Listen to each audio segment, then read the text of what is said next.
Hello everyone, welcome to the inaugural video on this channel. Today we are going to be playing some Mario Kart 8 Deluxe with my good friend Torvix. How are we doing today? Hi. How are we doing, Torvix? Hi. I'm gonna win. You're gonna win, okay. You set up these races and we'll see we'll see. Now, the important question, do we want calm on or do we want them hard? Let's have them on hard. Okay. It'll be fun, just have like regular tournament settings. Yeah. Right now it's nighttime and I feel like I want to scream at some computers right now. Same. Oh, we doing 48 races? Okay. No, so how much of the booster course pass have you played? None. None. Okay, right. So because I have all the Mario Kart games, so I have played on these courses. I just haven't played on the gross looking ones. Exactly. That's exactly the thing. Is like the courses are good, the items are good. It's on tour. That's the problem. Like tour, I've played a bit of tour. I didn't think it was very good. I thought that the controls were not where they needed to be. What my big issue with Tour is when it first came out, I loved the game because it was like, oh my goodness, Mario Kart on mobile? Think of all the memories I'm going to create. And then later I was like, oh, this is pay to win, just like every mobile game. Oh, have you seen the thing for like I think it's Diablo Immortal at the? Oh, I saw that. You know how much money it takes to actually get the full status? It's like $100,000 or something. I know that like, thing. It's like ridiculous of how much that game is pay to win, and it already made like, I don't know. Editor, can you check how much it's made so far? Thank you. Yeah, it made that much money. I think it's probably at this point like a cool million. No, I think it reached billions at this point. I would have to don't quote me on that, but it has made millions. So like 10 people have gotten to like the maximum status. Yeah, and I don't even get. It's like, why would you want to spend all that money on a singular game? Because like the most money I've spent on a singular game was Pokemon Sword and Shield. That was because I wanted to make sure that I got all the Pokemon on all of the regions because I'm a competitive narcissist addiction. So I wanted to make sure I had all the Pokemon. And that was like $117, which isn't like ridiculous, but it is over the edge. The most I've probably spent is like, so there is, in around 2014, if you were back on the internet at that point, for like the two people that would be watching this. So there was a game called The Hobbit: Kingdom of Middle-earth. And it was developed by Kabam, which pretty much tells you all you need to know about it. Not gonna lie. It was very pay to win. I think I spent probably $50 on it, like in 2014 dollars. So like 13-year-old, 12 like or 13-year-old me, probably spent $50 on that, just buying like mithril for chests and such. Oh, if we're going by that, then like Sword and Shield is like $80, and so like the DLC was $20 each. So like the DLC altogether was like $40, which isn't terrible. Like you could do worse. Right. I don't really know much about this, but if it's a free game with no microtransactions, do they get any money from it? I don't know. I would have to, say hello. Probably would. Yeah, that was You mean me. I can't have my lead? You mean I can't have my like 30-second lead again? No. I haven't played this game for a long time. I've just been playing Valorant. Oh, screw you. I'm down to shave bananas. Gosh dang it, these computers are actually very hard. Oh, okay, that wasn't me. That wasn't me. That wasn't me. That wasn't me. That wasn't me. That wasn't me. That's okay. I don't have to worry about it. Ricker, what's with all these shells? I think they buffed the difficulty of this game in the like DLC Wave 2. If people already don't hate the game enough. I mean, people don't really hate this game. They hate Smash Ultimate. I can't blame them. True. What's with like it's already been like I remember the game came out and everyone was like, "This is the best Smash game ever made. I love all the characters." We were both competitive players. Like, I remember going to like all the tournaments. Like I remember when I first discovered there was actually Smash tournaments and you could actually be a professional to Smash Bros. I thought it was the coolest thing. And then it was like, oh, tournaments, I'm going to be the best player in my region. And then quarantine. Yeah, basically. And then during quarantine, I moved and there was a region I was in. And then, but quarantine killed that region. And so there's been no interest to play at all. Yeah, so then basically you retired because of that. I retired because of Steve and Cos. Yeah, exactly. I still remember, like people didn't believe me when I told them this. Also, I just got hit by my own grain shell. Thankfully, I'm not recording my side, so no one can ever see that. Good.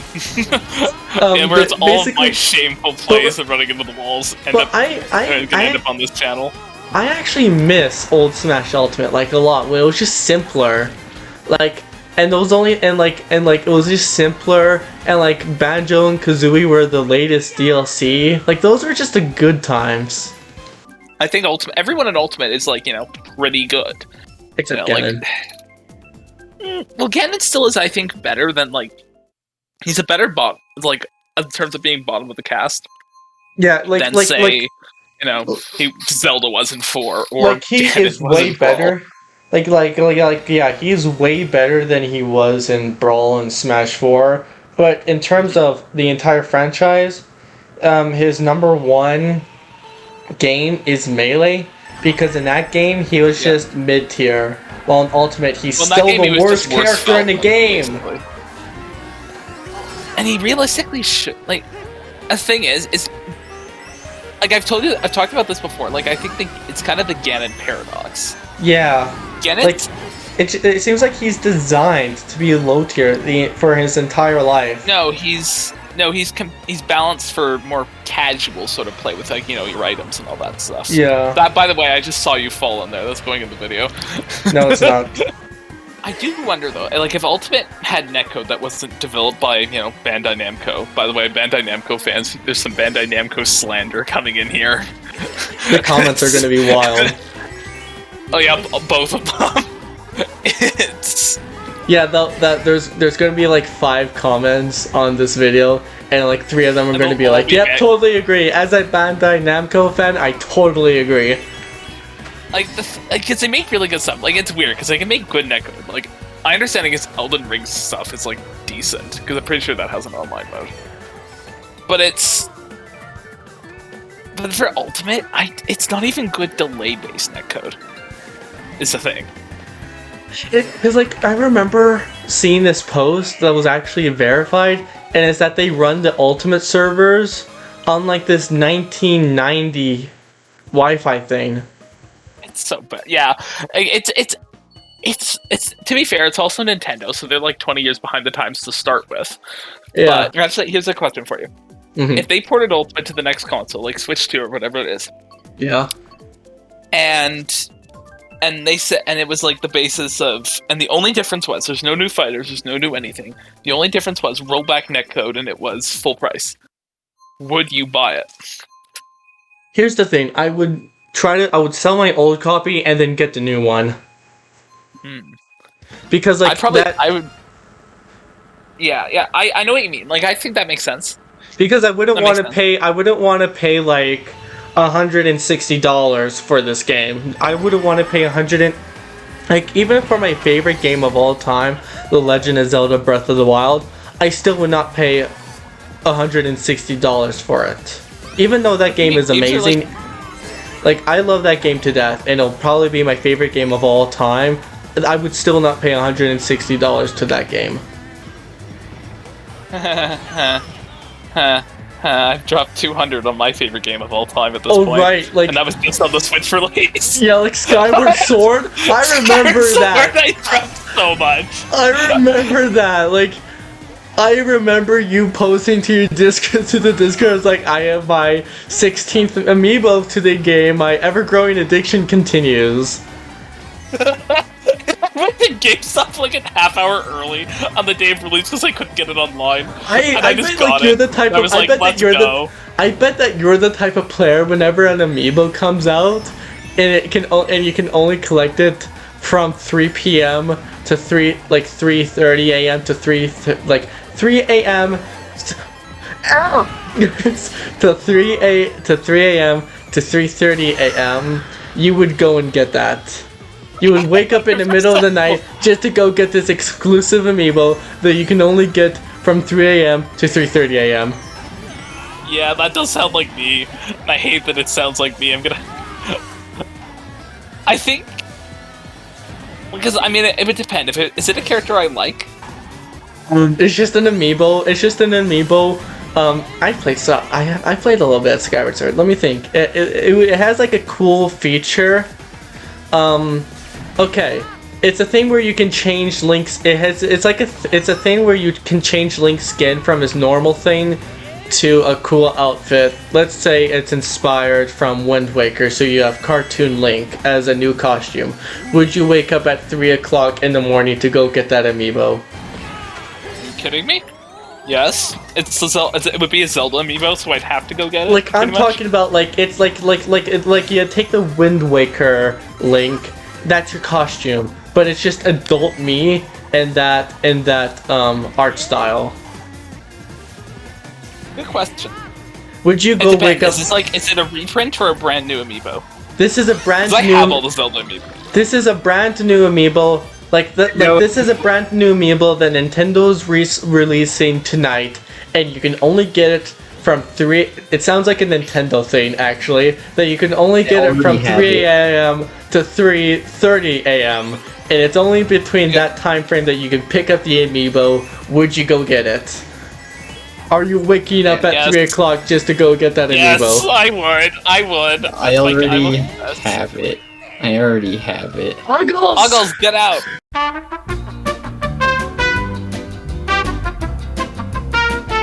Oh, okay, wait, let me say a content-related, really funny content-related thing. Are you ready? How did we not notice him joining this? Okay. I heard it, and I'm like, oh no. I did it! Sorry about that, our friend just came in, and we just yelled at him for 3 minutes to get out. Yes. Okay. He might join the extended universe soon. Yeah. These channels are gonna have lore. Lore? I'm gonna write a book about it. Yeah, I mean, writing a book is so hard. Okay, as someone who once tried to write a book, it's really hard because you have, especially if it's tried to write a book as well. I legitimately don't know how writers do it. Like with writing a story, it's so hard for this is the story. Okay, now I have to pace it out for 500 pages. Yeah, I don't know. There's a reason I'm a math major, not an English major. I could never. Oh, I'm going into tech all the way, baby. I'm a tech savvy guy. I'm going to be a tech savvy guy. But I wanted to try to see what writing a book is like. So I did try it, and holy crap, pacing is literally the hardest thing about writing a book. Excuse me. Authors might come in, authors might argue me about this, and it's like, no, the character arcs might be the most hardest. But if I was a betting man, I would bet writing, trying to figure out the pacing of a book can be very hard, especially if you want to write a sequel. Honestly, I'm inclined to agree, for the sole reason that pacing's hard, because sometimes it might just end up being that the works just happens to be, shorter than you had initially expected. Oh yeah, that's right, they updated these cars. Here comes the California drivers!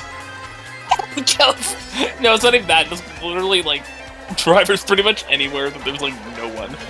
But now I love the fact that they made the cars just straight up... The cars aren't actively dangerous anymore, they're just... Weren't they just idle? Yeah, they were at one point. And then they added that update, and I saw that, like, that is a great feature. Like, it's a compromise. I would still prefer they drive back and forth. Like what they did in the Wii, where they just drive back and forth. Yeah, Cause, like, that's the thing, is you can't get mad because they were trying something new, and it worked. People really like this feature. I do wish that they added this... I do wish that they added the speed boost Did you get to run it. over? Yeah, I got ran over. I really wish they added the speed boosts on the side. Cause, like, I don't know why, but there's some things from this track, like, they got rid of a lot of speed boosts and ramps on this course. Yeah. Nice, iframes through that. Mario Kart 8 Deluxe has, like, super generous iframes for no reason. Nice, let's go. Okay, thankfully I wasn't hit. Kids, like, yeah, with the coconut malls, I think them just driving, like, Los Angeles is really good. Because, like, instead of going back and forth, it just spins around all crazy, which makes it more chaotic. And in my opinion, Mario Kart as more chaotic is the better Mario Kart, in my opinion. Agreed. Because, like, you just slandered every driver in Los Angeles. If you are a driver from Los Angeles, that automatically makes you a bad driver. We're slandering. Stereotypes for life. But, it's a good thing these videos are going to be under the not for kids category. Hey, for the last race, we cut the CPUs. We've cut the CPU. Yeah, last race, CPUs. No CPUs, and it is going to be on what I consider to be the hardest course in the game. Oh, really? Yes. Okay, SNES and then if Rainbow it's gonna Road be on okay, 200cc. If we're doing that, yeah, I'm adding 200cc to that. Rainbow Road SNES 200cc, hardest course in the game. SNES, dude. Is that the hardest course? I consider it on 200cc.